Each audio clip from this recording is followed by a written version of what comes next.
Ada satu cerita yang gue dapat.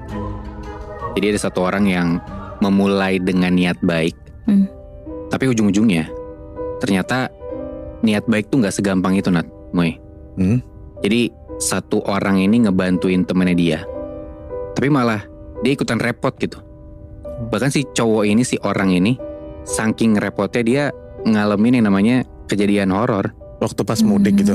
Pas mudik. Oh. Jadi sebenarnya bukan dia yang mudik. Jadi si cowok ini nih, ada satu orang cowok namanya Rama. Dia tuh lagi main ke kosan temennya. Kita sebut aja namanya Risa ya. Oke. Cewek nih. Terus besokannya Rama tuh diminta sama Risa buat nganterin Risa mudik ke daerah Banten.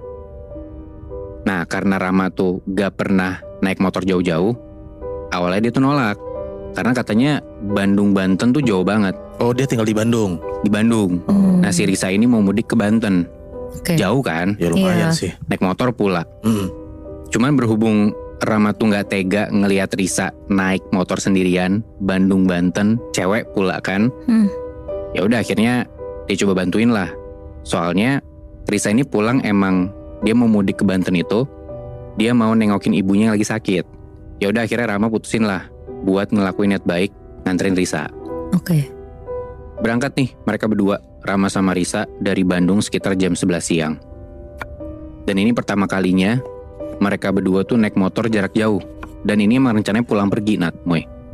Jadi Bandung, Banten, Bandung lagi. Oh, di hari yang sama. Di hari yang sama, rencananya kayak gitu, Pepe. Nah, singkat cerita, awal jalan dari Bandung sampai ke daerah Cianjur, semuanya itu normal-normal aja. Aman-aman aja, biasalah. Lancar macet, sampai panas hujan juga, dan sampai Bogor itu ya pokoknya aman lah. Tapi keadaannya mulai berubah nih, sewaktu sampai mereka tuh di Bogor sekitar jam 4 atau 5 sore lah.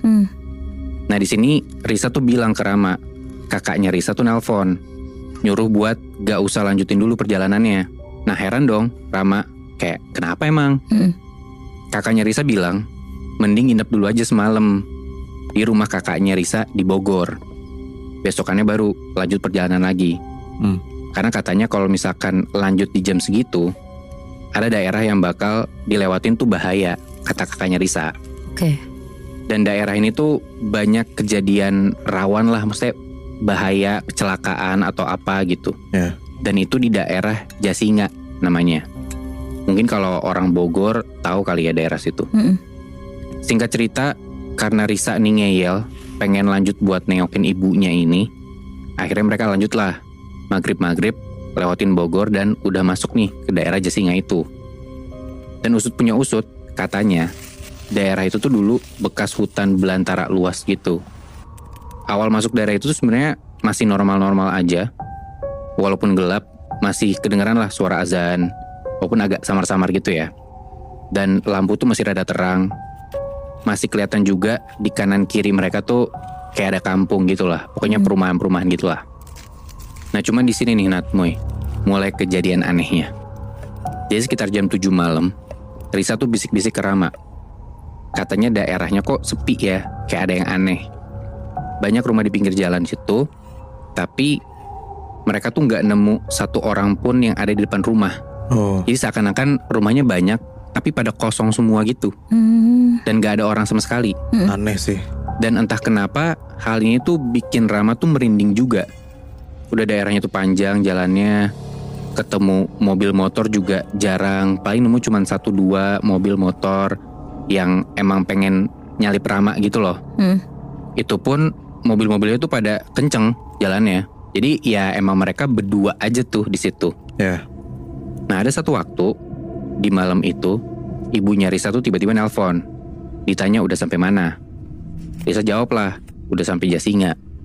Nah ibunya Risa bilang di telepon, hati-hati kalau ada apa-apa, jalan terus aja, gak usah berhenti. Jangan meleng dan jangan ngantuk, kata gitu.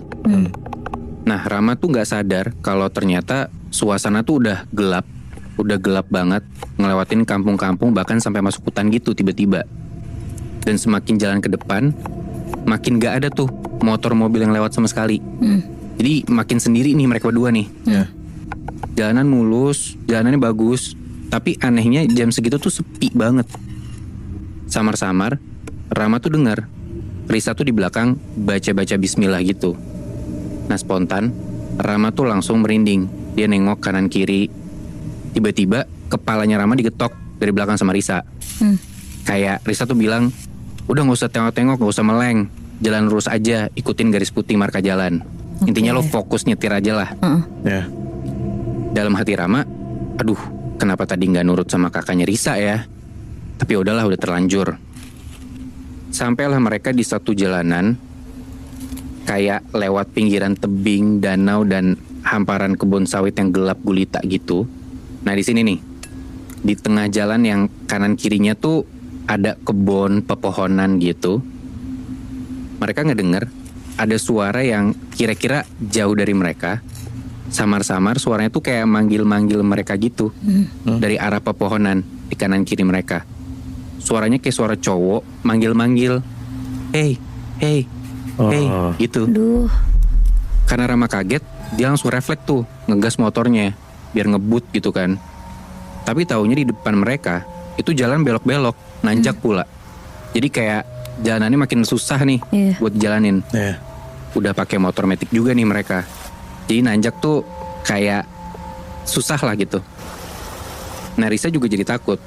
Langsung dorong-dorong Rama lah buat yaudah buruan ngebut. Cuman nih agak susah kan karena jalannya nanjak kan.